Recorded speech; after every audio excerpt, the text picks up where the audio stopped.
Welcome to Build a Neuro Ninja. It's Andrew from Action Your Potential. I hope you guys are all okay. So this assembly is all about how can I choose growth, and it's part of the mind management pack, and it's a longer video, and it's been made to focus our minds in Children's Mental Health Week in February 2022. Find Your Brave. It's all about choosing growth. So how can we choose growth in our amazing brain? That is Neuro Ninja skill number 5, choosing growth, stepping into growth, helping our brain develop. Now, we can change our brains, and actually, our brains change and our bodies change on the basis of what we use them for. So, if you practice a particular skill like spellings, you'll get better at spellings. If you practice your times table, you'll get better at times table. The only constant in our lives is change, but change in our life is slow. Think back 5 years, what you could do then, how much you've changed in 5 years. Why is change so hard for us? We get ourselves in a situation and we say, right, I'm going to change this part of my life. I'm going to improve this thing. I'm not going to fall out with my brother or sister as much. I'm going to keep on top of the homework that I get. I'm going to get up in the evenings rather than play games late into the night. I'm not going to do that. I'm going to get up when my mum says, let's go for a walk with the dog. And I'm going to go for a walk with the dog each night. And then, fast forward a week, we find we're not doing our homework. We went out once with mum and the dog, and we've just had another big argument with our brother or sister. Why is change so difficult? Change is so hard because a new habit needs a new pathway in our brain to move down. And to build that pathway, we need to practice that habit again and again. If we don't have that pathway yet, it's going to take us some thought and some repeated action to make it happen. So, maybe you're a footballer and you do keepy uppy. Maybe you're a netball player and you need to get the ball in the net. Both those processes require practice. If you practice, you basically carve that pathway into your brain. Our brain is neurally plastic, which basically means it changes on the basis of what we use it for. Now that's amazing. We've got a new brain that loves to do new things and explore new experiences.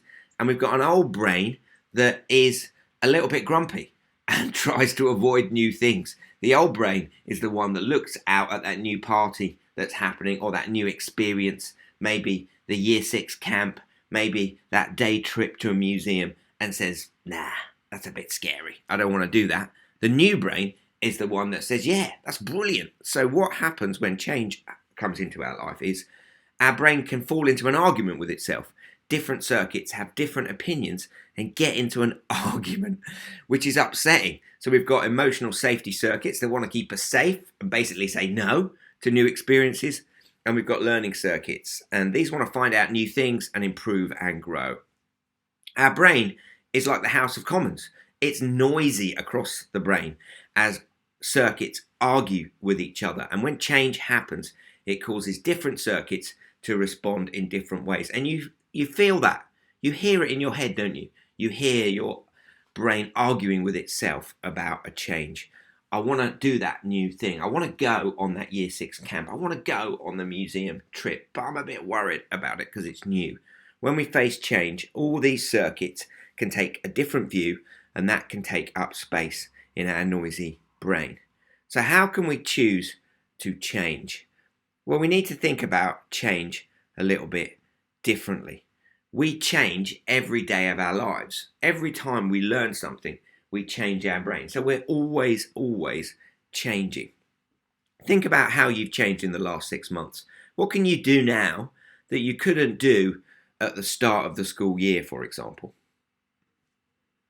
And we need to understand that our brain can be blind to the change that we're already engaged in our life, because the changes that happen to us each day change our body and brain. When we learn something, our brain changes. When we exercise, our body changes. So our brain is blind to change. Watch this video. If you've seen it before, don't spoil it for other people. This is a test of selective attention. Count how many times the players wearing white pass the basketball.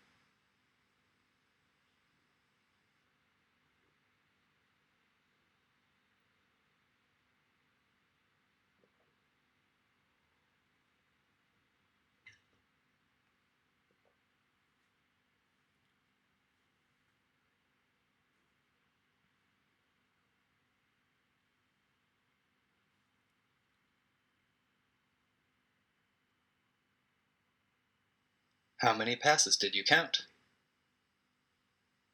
The correct answer is 15 passes. But did you see the gorilla?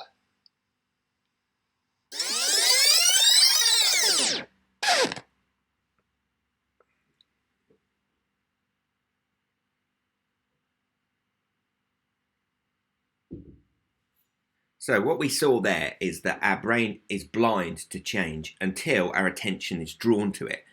And that's really important because change is already happening in our lives. There are two flavors of change. There's change we can control and there's change we can't control. And the can't control stuff is going to happen anyway, but we can change our brains.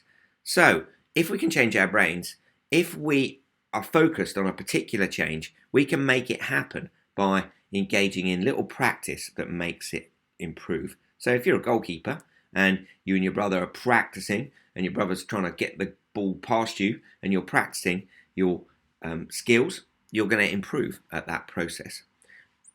We can improve ourselves through developing change, or we can just decide to leave ourselves at the mercy of change and say, I can't change. You can. You are changing. We can seek and shape the change to help us grow in our lives, or we can wait for change to find us. Not changing is not an available option. So it's important, I think, to develop some aspects of change for ourselves. We can build change into our lives. Change we can make happen each and every day by being a neuro ninja about it, by thinking, okay, what do I want to change about my response in school? How do I want to improve that skill? How do I want to develop my well-being? How do I want to manage my mind better? Let's meet Jason. He's really struggling to learn his spellings. He keeps forgetting them and getting low marks on his spelling test. What sort of thing do you think Jason might be saying to himself in this situation? He might be saying, everyone else can do their spellings and I can't. I'm stupid. I'm sure you may have said that to yourself. If I don't improve, Mum and Dad will be really cross. I may as well give up. And those different ideas, those different thoughts are coming from different circuits. Social comparison circuits, comparing himself with other people. Emotional safety circuits, worried about mum and dad. Learning progress circuits that are really upset about the lack of progress. That argument that we talked about. Jason's starting to get anxious before his spelling test. This makes things worse because when we're stressed, our learning circuits are underpowered. What could we say to Jason to help him? We can help Jason by asking him to think about the skills he needs to develop for spelling. How can we improve the spelling process? And I think it's helpful here to think about something you've already done in your life and you did when you were much, much smaller, and it's programmed into the way the brain responds. Change and growth is something the brain is really good at. In fact, there are some processes the brain makes it fun to engage in that process. We need to remember the way of the walker. Human brains learn best when they're making lots of mistakes and getting feedback that helps them improve their guesses. So we can change our brains through engaging in practice and making mistakes and getting feedback, just like these cute little children as they're learning to crawl and walk. Have a watch and think about how many mistakes they're making and how they respond to those mistakes.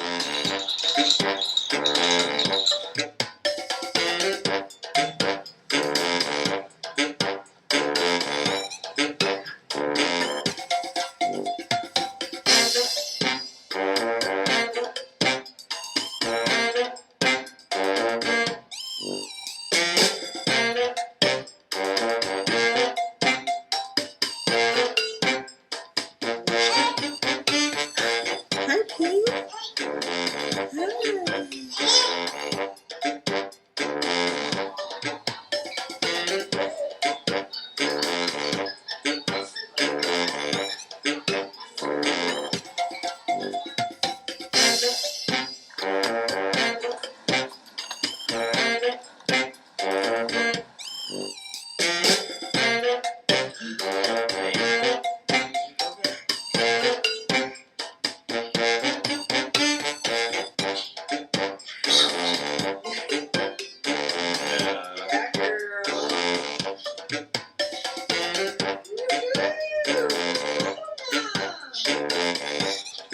Oh, hey.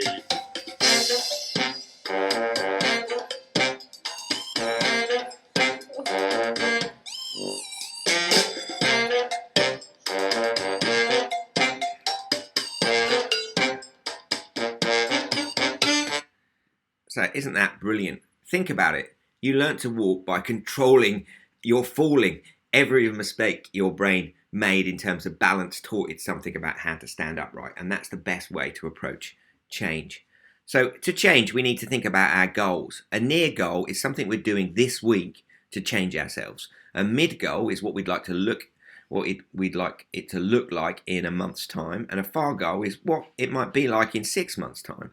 So a near goal, change what you can control, and that might be improve a well-being behavior, like get better sleep, make sure that you're exercising, put a mindfulness habit in, do some meditation, go for a walk with your mum in the evenings with the dog, a change around schoolwork, some skill that you want to develop, and a challenge, something that helps you improve and develop an area of your life, like play a musical instrument, learn a foreign language, develop a skill that challenges you. And think about what that would look like in a month's time, and continue to work on those near goals, bringing change into your life. So you might, for example, decide that you want to get better sleep. You might decide that you want to use flashcards this time to help you do well in your spelling test. And you might decide that you want to learn a language. The best way of engaging in change is small steps, repeated daily. That helps our brain to change. Just like these inspiring children that we've worked with, and we've changed the names of all the children mentioned here to protect their identity. Jack, who was really nervous about going into school every morning and leaving mum, but he learnt about building his calm and how to use breathing to help him, and he's now going into school every morning much more easily. Well done, Jack. He changed. Brilliant stuff.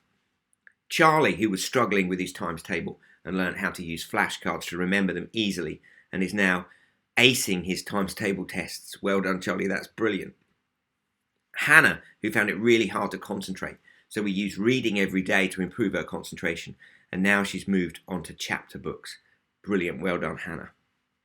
And Peter, who worried all the time about everything, learnt about his brain's worry system and how to calm it down. Well done, Peter, really inspiring, very courageous. If we're willing to learn and change, no one can stop us. If we're not willing to learn and change, it's tricky to help us change. We believe that you can change. Do you? We're here to help you. You have an amazing brain. What are you waiting for?